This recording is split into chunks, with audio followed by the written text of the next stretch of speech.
தமிழ் மக்களுக்கு வணக்கம்.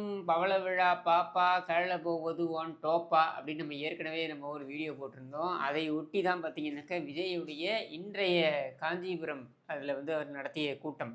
உள் அரங்கு கூட்டத்தை அவர் நடத்தியிருக்கிறார். ஏன் உள் அரங்கு கூட்டத்தை நடத்தியிருக்கிறார்னா, நம்ம எல்லாருக்கும் தெரியும் கரூர்ல என்ன நடந்தது அப்படின்னு சொல்லிட்டு. அதனால அவருக்கு அனுமதிகள் மறுக்கப்படுகிறது அப்படின்னு அவர் தரப்பு சொல்றாங்க.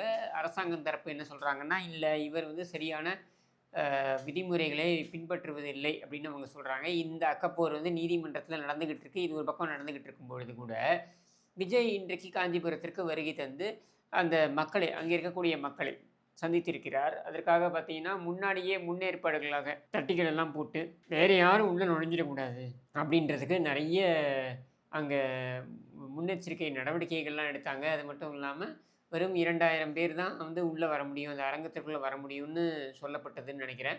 அதுவும் இந்த 2000 பேர் யாரெல்லாம் வர முடியும் அப்படின்றத அவங்களே போய் ஒரு டோக்கன் சிஸ்டம் மாரி போய் குடுத்து, இன்னும் சொல்ல வேண்டுமென்றால் அவங்களுடைய கட்சியுடைய பொதுச் செயலாளர் திரு புசி ஆனந்த் அவர்கள், அவரே போய் ஒரு ஒரு வீடு வீடாக அந்த டோக்கன்லாம் விநியோகம் பண்ணி, அவங்க அந்த பார்கோட் மாரிலாம் வச்சு, அதன் அடிப்படையில தான் அவங்க உள்ள வர முடியும் அப்படின்னு வைக்கப்பட்டு, அப்படி அந்த கூட்டம் நடைபெற்றது. நம்ம மீடியாக்கள் பெய்டு மீடியா இருக்கு இல்லையா? மீடியாக்களுக்கு ஒரு பேக்கேஜ் மாரி குடுத்துருவாங்க. என்னன்னா, பாலிமர் டிவினா இந்த பேக்கேஜு, நியூஸ் தமிழ்னா இந்த பேக்கேஜு, நியூஸ் 7னா இந்த பேக்கேஜ், தந்தி டிவினா இந்த பேக்கேஜ்ன்னு, புதிய தலைமுறைனா இந்த பேக்கேஜ்ன்னு குடுத்துருவாங்க. இதெல்லாம் இந்த பேக்கேஜ் எல்லாம் அவங்க குடுத்து, விஜய் அவரோட வீட்டிலிருந்து கிளம்பி விட்டார். இப்பொழுது அவர் வீட்டிலிருந்து அந்த கார் நகர்கிறது.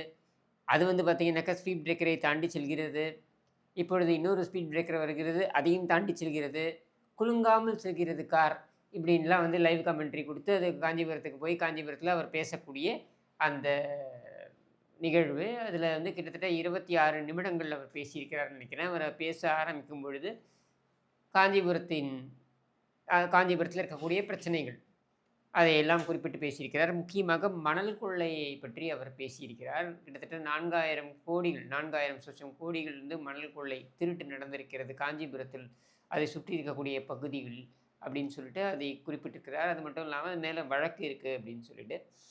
இந்த வழக்கை பர்ஸ்யூ பண்றது யாரு அப்படின்னாக்கா, திரு விஜய் அவர்களுக்கு தெரியாமல் இருந்திருக்கலாம். அல்லது இதை பார்வையாளர்களுக்கு தெரியாமல் இருக்கலாம். இந்த வழக்க முழுமையாக பின்தொடர்ந்து இந்த வழக்கை நீதிமன்றம் வரைக்கும் கொண்டு போய் உச்சநீதிமன்றம் வரைக்கும் கொண்டு போய் இத பெரிய அளவுல பேசுபொருள் ஆக்கியது யார் அப்படின்னு பார்த்தீங்கன்னா, அதிமுக.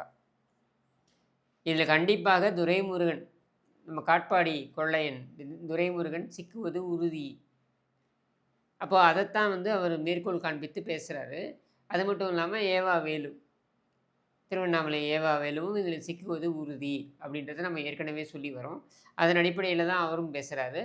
அடுத்து அவர் என்ன சொல்றார் அப்படின்னு பார்த்தீங்கன்னாக்க, தன்னுடைய எதிர்பார்ப்புகள், அதாவது தமிழகத்தில் இருக்கக்கூடிய ஒவ்வொரு வீட்லயும் ஒரு 2 வீலர் இருக்கணும். குறைந்தபட்சம் 2 வீலர் இருக்கணும். அதிகபட்சம் ஒரு கார் இருக்கணும். அப்படின்றத அவர் வெளிப்படுத்துகிறார். இதெல்லாம் அவருடைய எண்ண ஓட்டங்கள்ல இருக்கக்கூடிய விருப்பு, வெறுப்புகள் சார்ந்தது. அல்லது விருப்பம் அப்படின்னு கூட எடுத்துக்கலாம்னு வச்சுப்போமே. தமிழ்நாடே எடுத்துக்கிட்டீங்கன்னாக்க, கிட்டத்தட்ட 3,00,00,000 வாகனங்கள் புழக்கத்தில இருக்கு. ஏற்கனவே. அதாவது 8,00,00,000 மக்கள் தொகை கொண்ட தமிழகத்தில், கிட்டத்தட்ட 3,00,00,000 வாகனங்கள் புழக்கத்தில இருக்கு. இதில பார்த்தீங்கன்னா, 84% இருசக்கர வாகனங்கள். அது மட்டும் இல்லாம, இங்க பொது அ அ சேவை அப்படின்னு பார்த்தீங்கன்னா, இப்ப மெட்ரோ இருக்கட்டும், இல்ல பஸ்ஸு, பேருந்துகளா இருக்கட்டும், இதெல்லாம் மக்கள் பொது போக்குவரத்து அப்படின்னு எடுத்துக்கலாம். இதில இப்ப நம்ம கேபா இருக்கட்டும், இந்த மாரியான போக்குவரத்தை எல்லாம் மக்கள் எடுத்துக்கிறாங்க. கார் பூலிங் அப்படின்னு சொல்லுவாங்க ஆங்கிலத்தில. அதாவது என்னன்னாக்கா, ஒரு 4, 5 பேர் சேர்ந்து ஒரு மகிழுந்தை பயன்படுத்துவது. இந்த மாதிரியான விஷயங்கள நகர்ப்புறங்கள்ல இத ஊக்குவிப்பாங்க. ஏன்னா டிராஃபிக் பிளாக் நடக்குது, டிராஃபிக் ஜாம் நடக்குது அப்படின்றதுக்காக அங்க ஊக்குவிப்பாங்க. கிராமப்புறங்கள்ல பார்த்தீங்கன்னா, அங்க ஒரு டிராக்டர் வச்சு அத்தன வேலையும் பண்ணுவாங்க. இல்ல ஒரு 2 வீலர் இருக்கும். அதில வச்சே எல்லா வேலையும் பண்ணிப்பாங்க.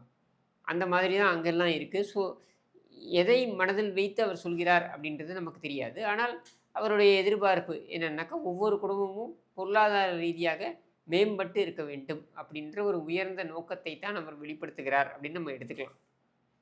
அடுத்து அவர் திமுகவை நோக்கி போறாரு.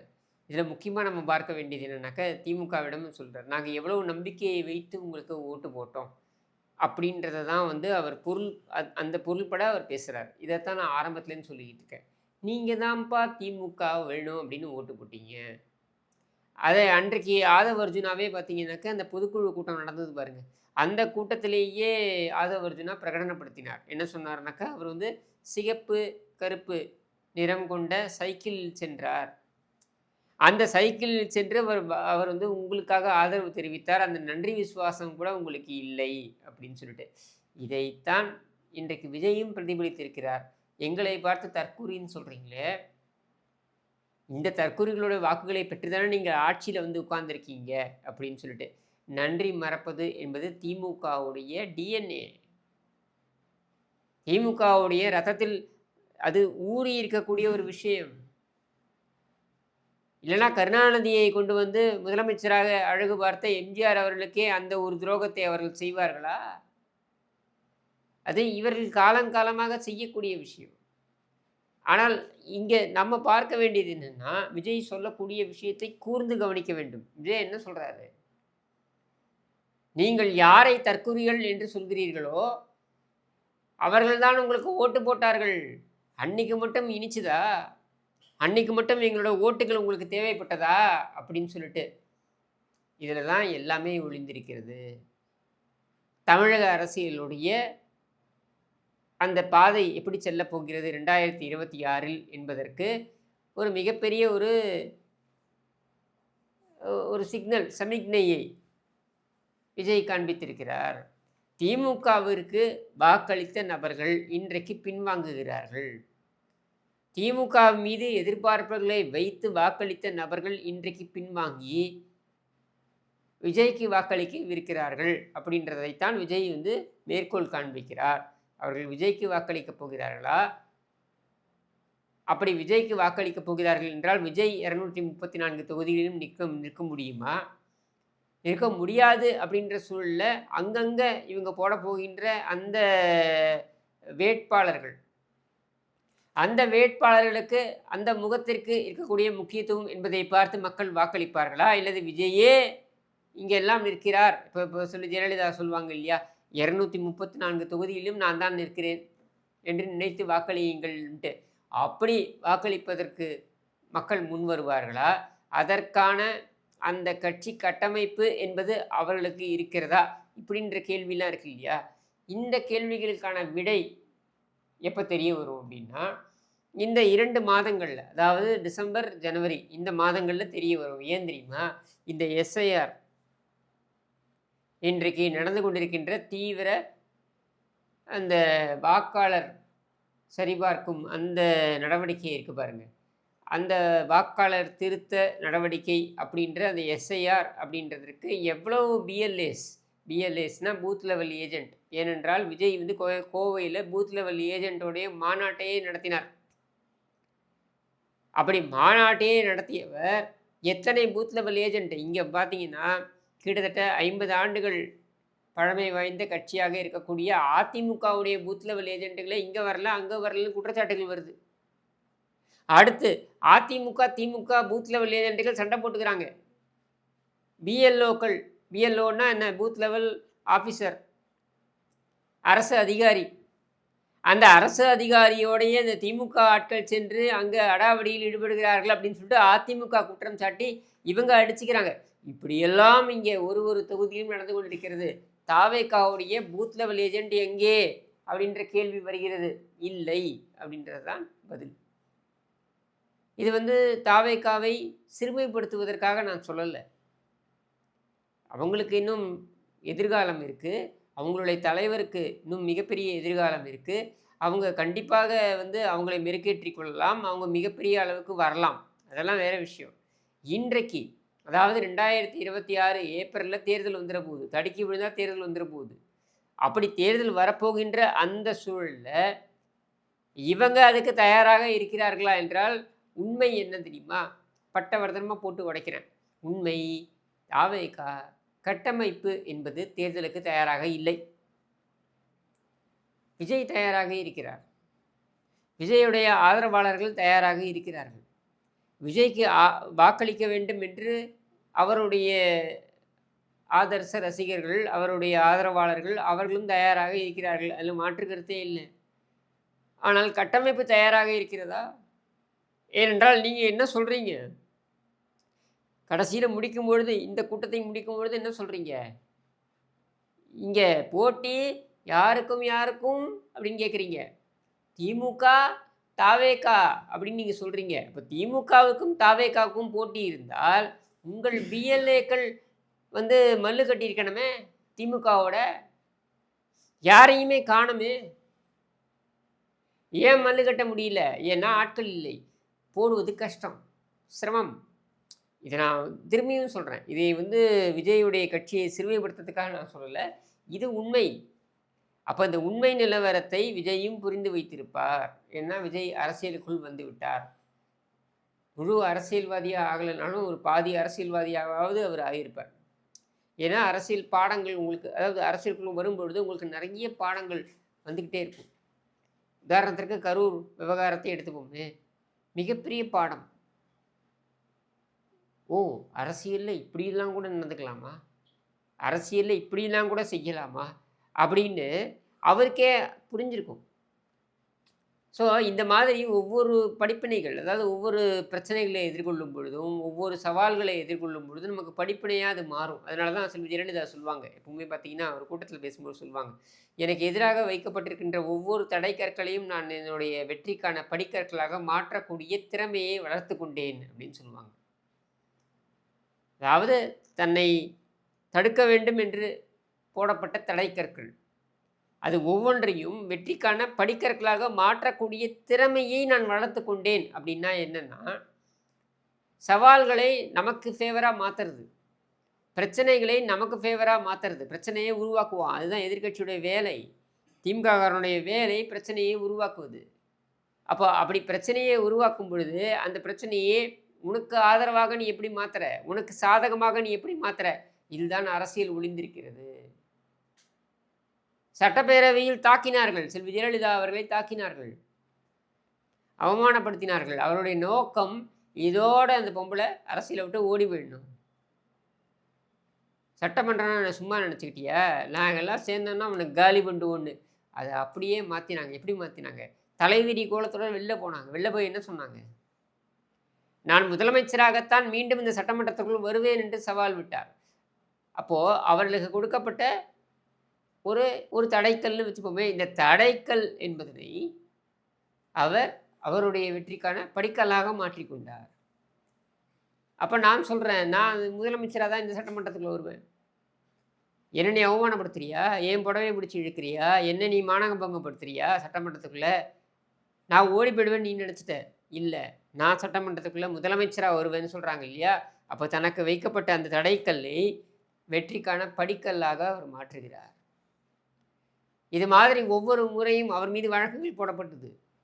நீதிமன்றத்துக்கு அலைக்கழிக்கப்படுகிறார். ஊழல் ராணி என்றெல்லாம் வந்து போஸ்டர் ஓட்டுறாங்க. எனக்கு தெரியும், இந்த 96களில் பார்த்தீங்கன்னாக்கா நான் வந்து இந்த பஜாஜ் சன்னி ஒன்று இருக்கும், அதெல்லாம் ட்ராவல் பண்ணிகிட்டு இருப்பேன் சென்னை முழுக்க. அதெல்லாம் போகும்போது பார்ப்பேன், அங்கங்கே ஊழல் ராணி அப்படின்னு போட்டு போஸ்டர் ஓட்டுவாங்க. அதை அப்படியே மாற்றினார். எப்படி மாற்றினார்? நீ என்னை ஊழல் ராணின்னு சொல்கிறியா, நான் ஒவ்வொரு நீதிமன்றத்துக்கும் போவேன், ஒவ்வொரு ஹியரிங்கும் போவேன். ஒவ்வொரு ஹியரிங்கும் போகும்பொழுது மக்கள் முன்னால் பார்ப்பேன், என்னை இப்படி அலக்கழிக்கிறார்கள்,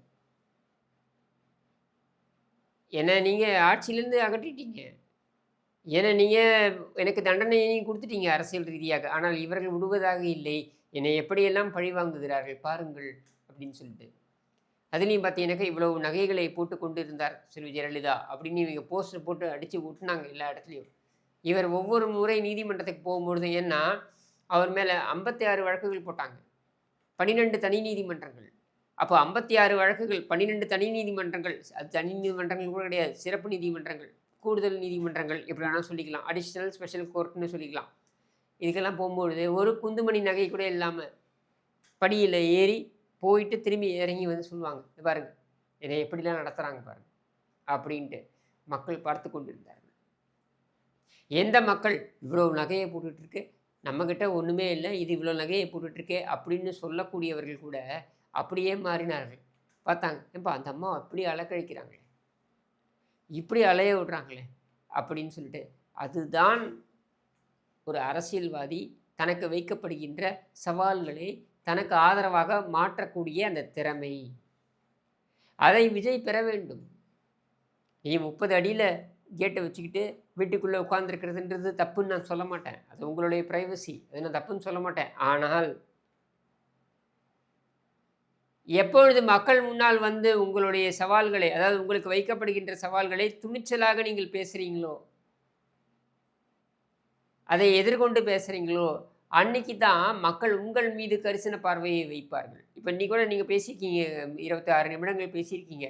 நீங்கள் பாதிக்கப்பட்டீர்கள் அப்படின்றதையும் நீங்கள் வெளிப்படுத்தலையே. என்ன தொட்டுட்டீங்க, நான் என்ன பண்ணுறேன் பாருங்க அப்படின்னு பேசுகிறீங்க. இது என்னை பொறுத்த வரைக்கும் உங்களுக்கு வந்து அட்வைசஸ் இருக்கலாம். நீங்கள் வந்து பணம் கொடுத்து சில ஏஜென்சிஸ் வச்சுருக்கலாம். இல்லை உங்களுடைய நலம் விரும்பிகள் கூட உங்களுக்கு வேறு மாதிரி அட்வைசஸ்லாம் கொடுக்கலாம். இது தப்புன்னு நான் சொல்ல வரல. ஆனால் நான் பார்க்கும்பொழுது உங்களோட பாடி லாங்குவேஜ் என்ன காமிக்குது தெரியுமா? என்ன தொட்டியா, நான் ஒன்று என்ன பண்ணுறேன் பாரு, என்ன தொட்டியா, நான் ஒன்று என்ன இப்படி தான் இருக்கே தவிர்த்து, அது ஒரு வீம்பு சண்டை மாதிரி தான் இருக்கே தவிர்த்து, அது நான் பாதிக்கப்பட்டிருக்கிறேன், என்னை நீ அழிக்க பார்க்கிறாய் அப்படின்றத வெளிப்படுத்தக்கூடிய ஒரு விதமாக அது இல்லை. அது இருந்திருக்கணும். தாவேகா என்ற கட்சியே இருக்கக்கூடாது என்று நீ அழிக்க பார்க்கிறாய், நான் வெளியே வரவே கூடாது, இன்னும் சொல்ல வேண்டுமென்றால் நான் வாழவே கூடாது என்று கூட நீ எதிர்பார்க்கிறாய் அப்படின்றத நீ அழுத்தம் திருத்தமாக நீங்கள் சொல்லியிருக்கணும். அதை நீங்கள் சொல்லலை. உதவாநிதிக்கு எதிராக கருத்தியல் ரீதியாக நீங்கள் பேசியிருக்கணும், பேசலை. ஸ்டாலின் அங்கிள் அப்படின்னு பேசுகிறதெல்லாம் ஒரு மேட்டர் கிடையாது. ஏய் இப்படி திருடுறியே, இப்படி திருடி பிழைக்கிறதுலாம் ஒரு பொழப்பா அப்படின்னு கேட்குறது தான் மேட்டர். அப்படி கேட்க முடிஞ்சுதா? அப்படி சொல்லி வைத்தார் போல இதெல்லாம் நீ செய்கிறாய், இங்கெல்லாம் நீ திருடுகிறாய், இப்படி திருடுறியே, இப்படி திருடுறதெல்லாம் ஒரு பொழப்பா அப்படின்னு உன்னால் கேட்க முடியலல்ல. இதை அதிமுக காரன் கேட்பான். அதை உங்களால் கேட்க முடியவில்லை அப்படின்றது இந்த காஞ்சிபுரத்துடைய இந்த பேச்சு வெளிப்படுத்துகிறது. அண்ட் யாரோ உங்கள் ஆழ் மனசில் போய் சொல்லியிருக்காங்க, ஒவ்வொரு வீட்டுக்கும் ஒரு 2 வீலர்னு சொன்னால் அந்த இளைஞர்கள் எல்லாம் வந்து உற்சாகமாயிடுவாங்க அப்படின்னு சொல்லிட்டு. இதெல்லாம் வந்து மக்களுக்கு தெரியும் எது சாத்தியம் எது சாத்தியம் இல்லைன்ட்டு. சரியா? நீங்கள் எந்த எண்ண ஓட்டத்தில் சொன்னீங்கன்றது எனக்கு தெரியாது. ஆனால் நான் புரிந்து கொள்ளக்கூடியது இதுதான். அப்போ நானே இதை புரிஞ்சுக்கிறேன்னா அரசியலே உற்று நோக்கக்கூடியவர்கள் எப்படி புரிஞ்சிருப்பாங்கன்றதை உங்களுடைய பார்வைக்கே நான் விட்டுறேன். ஸோ இதையெல்லாம் வைத்து பார்க்கும் பொழுது விஜயுடைய காஞ்சிபுரம் கூட்டம் என்பது அவரை பொறுத்த வரைக்கும் அவர் வெற்றிகரமாக நடந்தது என்று நினைக்கலாம். என்னை பொறுத்த வரைக்கும் என்னென்னா, அவருக்கு வழங்கப்படுகின்ற ஒவ்வொரு வாய்ப்பையும் அவர் முழுமையாக பயன்படுத்த தவறுகிறார் அப்படின்றதான் என்னுடைய பார்வை என்று கூறி விடைபெறுகிறேன். நன்றி, வணக்கம்.